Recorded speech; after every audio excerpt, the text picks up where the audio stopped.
मोक्षिका मोक्षिका channel पर विनीता मलिक की तरफ से आप सभी प्यारे बच्चों का हार्दिक अभिनंदन। पाठ 10 अपूर्व अनुभव। यह जापानी लेखक के द्वारा लिखा गया है और इसके जापानी लेखक थे तेत्सुको कुरियानागी और उसका हिंदी में अनुवाद किया है पूर्वा याज्ञिक कुशवाहा के द्वारा। तोतो-चान विश्व साहित्य की एक अमूल्य निधि है। यानी यह तोतो-चान एक ऐसी पुस्तक थी जो मूलतः जापानी भाषा में लिखी गई थी। इसका अनुवाद विश्व की कई भाषाओं में हो चुका है। यहाँ एक ऐसी अद्भुत पाठशाला और उसमें पढ़ने वाले बच्चों की कहानी को बताया गया है, जिनके लिए रेल के डिब्बे कक्षाएं थी। गहरी जड़ों वाले पेड़ पाठशाला का गेट थे। शाखा बच्चों को खेलने के लिए बने हुए कोने थे। इस अनोखे स्कूल के संस्थापक थे श्री कोबायाशी। लेखिका स्वयं इस स्कूल की छात्रा थी। उन्हीं के बचपन के अनुभवों पर आधारित है पुस्तक तोतो-चान का यह अंश अपूर्व अनुभव। सभागार, सभागार यानी जहाँ पर बच्चों की प्रार्थना करवाई जाती है, उसमें शिविर लगने के 2 दिन बाद ही तोतो-चान के लिए एक बड़ा साहस करने का दिन आया। तोतो-चान बहुत ही साहसी पात्र है। इसमें इस दिन उसे यासुकी-चान से मिलना था, लेकिन इस रहस्य का पता तोतो-चान के माता पिता को था, न ही यासुकी-चान के माता पिता को। यानी दोनों में से तोतो-चान और यासुकी-चान के माता पिता उनके इस मिलन की जो घड़ी थी उसके बारे में नहीं जानते थे कि वे कहाँ पर मिलने वाले हैं और कौन सा कदम उठाने वाले हैं। उसने यासुकी-चान को अपने पेड़ पर चढ़ने का न्योता दिया था। तोमोए में, तोमोए एक जगह का नाम है, वहाँ पर हर बच्चे के लिए बाग में एक एक पेड़ को अपने खुद के चढ़ने का पेड़ बनाया गया था। तोतो-चान का पेड़ मैदान के बाहरी हिस्से में कुहोन बुत्सु जाने वाली सड़क के पास था। बहुत ही बड़ा सा पेड़ था। उसका चढ़ने जाओ तो पैर फिसल फिसल जाते। यानी वह पेड़ इतना ऊंचा था और उस पर कोई किसी प्रकार की ऐसी कोई शाखा नीचे नहीं थी जिस पर पैर रखकर चढ़ना आसान हो जाए। उस पर पैर अगर रखा जाता तो वह फिसल कर चला जाता था। पर ठीक से चढ़ने पर जमीन से कोई 6 फुट की ऊंचाई पर 2 शाखाओं तक पहुंचा जा सकता था। बिल्कुल झूले की तरह आरामदायक जगह उस पर पेड़ पर बनी हुई थी। तोतो-चान प्राय खाने की छुट्टी यानी दोपहर के समय या दोपहर के बाद ऊपर चढ़ी मिलती थी। वहाँ से वह ऊपर तक आकाश को और नीचे सड़क पर चलते हुए दूर दूर तक लोगों को देखा करती थी। बच्चे अपने अपने पेड़ को अपनी निजी संपत्ति मानते थे, यानी प्राइवेट प्रॉपर्टी मानते थे। किसी दूसरे के पेड़ पर अगर किसी को चढ़ना होता तो पहले उससे आज्ञा ली जाती थी कि क्या मैं आपके पेड़ पर चढ़ सकता हूँ। यासुकी-चान जो दूसरा पात्र है, यासुकी-चान, उस बच्चे को पोलियो था। पोलियो आपको पता है एक बीमारी है जिसमें शरीर के अंग टेढ़े मेढ़े हो जाते हैं। इसलिए यासुकी-चान न तो किसी पेड़ पर चढ़ पाता था और न ही किसी पेड़ को उसने अपनी संपत्ति बना रखा था। अतः तोतो-चान ने उसे अपने पेड़ पर आमंत्रित किया था। तोतो-चान चाहती थी कि यासुकी-चान उसके पेड़ पर चढ़े, पर यह बात उन्होंने किसी से नहीं कही। क्योंकि अगर कोई भी दूसरा बड़ा व्यक्ति या उनके घर वाला व्यक्ति उस बात के बारे में पता चल जाता तो उन्हें बहुत डांट पड़ती। घर से जैसे ही तोतो चान निकली तो उसने माँ से नज़रें नहीं मिलाई और जूतों के फीतों पर ही अपनी नज़रें गड़ाए रखी। और रॉकी जो उनके कुत्ता था वह उनके पीछे स्टेशन तक गया, लेकिन यासुकी चान को अपने पेड़ पर चढ़ने देने वाली थी तोतो चान, इसलिए इस बात का किसी को भी अब तक नहीं पता था। यासुकी चान उससे 1 वर्ष ही बड़ा था। अब तोतो चान को वह अपने से बहुत बड़ा लगता था क्योंकि वह थोड़ा बड़ा था, लेकिन तोतो चान यह नहीं जानती थी कि यह आयु में उससे केवल 1 साल ही बड़ा है।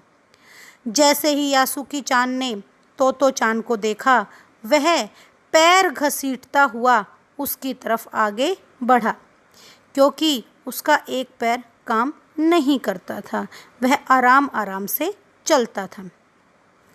जिसका भेद अब वह दोनों जैसे ही एक दूसरे से मिलते हैं खुश होकर ज़ोर ज़ोर से हंसने लगते हैं और यासुकी चान भी ज़ोर ज़ोर से हंसता है। तोतो चान यासुकी चान को अपने पेड़ की तरफ लेकर जाती है और चौकीदार के छप्पर में से एक सीढ़ी निकालकर लाती है। वह सोचती है कि इस सीढ़ी के सहारे वह द्विशाखा तक यानी एक पेड़ से निकली हुई दूसरी शाखा तक वह आराम से पहुंच जाएगा। वह कुर्सी से ऊपर चढ़ी और सीढ़ी के किनारे को पकड़ लिया। तब उसने पुकारा, ठीक है, अब ऊपर चढ़ने की कोशिश करो यासुकी चान। यासुकी चान बहुत बार कोशिश करता है लेकिन वह उस पर नहीं चढ़ पाता। तब तोतो चान छोटी है और नाजुक भी है, इसलिए वह उससे अधिक उसकी सहायता नहीं कर सकती थी। तोतो चान ने दोबारा से उस चौकीदार के छप्पर में गई और उसके लिए तिपाही सीढ़ी लेकर आती है। तिपाही सीढ़ी जिसमें 2 पैर होते हैं और ऊपर बैठने की जगह होती है, ताकि यासुकी चान आराम से उस पेड़ पर चढ़ सके। लेकिन यासुकी चान फिर भी उस पेड़ पर नहीं चढ़ पाता। वह कहती है कि तुम घबराओ मत, मुझे देखते रहो और ऊपर चढ़ने की कोशिश करो। उन दोनों को यह बिल्कुल भी पता नहीं था कि वह कितनी बड़ी गलती कर रहे हैं, लेकिन सूरज का ताप उन पर पड़ रहा था। सूरज बहुत तेज़ गर्मी उन पर डाल रहा था। दोनों का ध्यान यासुकी चान के ऊपर तक पहुंचने में ही रमा था।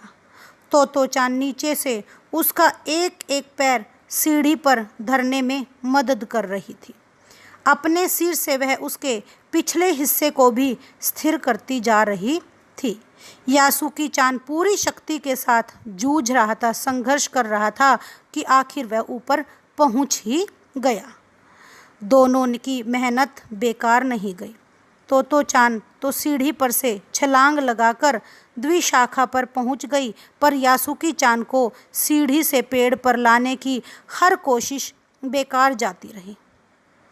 यासुकी चान सीढ़ी थामे तोतो चान की ओर देखने लगा। तोतो चान के रोने को हो गई। उसने चाहा था कि यासुकी चान को अपने पेड़ पर आमंत्रित कर वह दुनिया की सारी चीज़ें उसे दिखाए, परंतु वह रोई नहीं। उसे डर था कि उसके रोने पर यासुकी चान भी रो पड़ेगा। उसने यासुकी चान का पोलियो से अकड़ी हुई उंगलियों वाला हाथ अपने हाथ में थाम लिया। उसके खुद के हाथ से बहुत बड़ा था, अंगुलियां भी लंबी थी। देर तक तोतो चान उसके हाथ थामे रही, तब बोली, तुम लेट जाओ, मैं तुम्हें पेड़ पर खींचने की कोशिश करती हूँ। उस समय द्विशाखा यानी 2 टहनियों पर खड़ी तोतो चान द्वारा यासुकी चान को पेड़ की ओर खींचते अगर कोई बड़ा देख लेता तो वह डर के मारे जरूर चीख उठता। उसे वे सच में जोखिम उठाते ही दिखाई देते। परंतु यासुकी चान को तोतो चान पर पूरा भरोसा था और वह खुद भी यासुकी चान के लिए भारी खतरा उठा रही थी। अपने नन्हे अनन्हे हाथों से वह पूरी ताकत से यासुकी चान को अपनी ओर खींचने लगी। तभी काला बादल आ गया और बीच बीच में छाया करके उन्हें ठंडक प्रदान करता रहा। काफ़ी मेहनत के बाद दोनों आमने सामने एक पेड़ की द्विशाखा पर थे। पसीने से तरबतर अपने बालों को चेहरे पर से हटाते हुए तोतो चान ने सम्मान से सिर झुकाकर कहा, मेरे पेड़ पर तुम्हारा स्वागत है। यानी यासुकी चान को उसने पेड़ पर चढ़ाने में सफलता प्राप्त कर ही ली। यासुकी चान डाली के सहारे खड़ा हुआ था। कुछ झिझकता हुआ वह मुस्कुराया। तब उसने पूछा, क्या मैं तुम्हारे पेड़ पर आ सकता हूँ?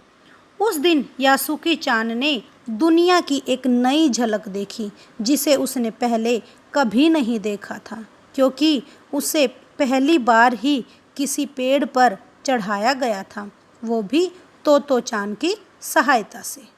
यासुकी चान ने खुश होते हुए कहा, तो ऐसा होता है पेड़ पर चढ़ना। वे बड़ी देर तक पेड़ पर बैठे बैठे इधर उधर की बातें करते रहे। तब यासुकी चान कहता है कि मेरी बहन अमेरिका में है। उसने बताया कि वहाँ हर एक चीज़ होती है और वहाँ पर एक ऐसी भी चीज़ है जिसका नाम है टेलीविज़न। यासुकी चान उमंग से भरा बता रहा था। वह कहती है कि जब वह जापान में आ जाएगा तो हम घर बैठे बैठे ही सुमो कुश्ती देख सकेंगे। वह कहती है कि टेलीविज़न एक डिब्बे जैसा होता है।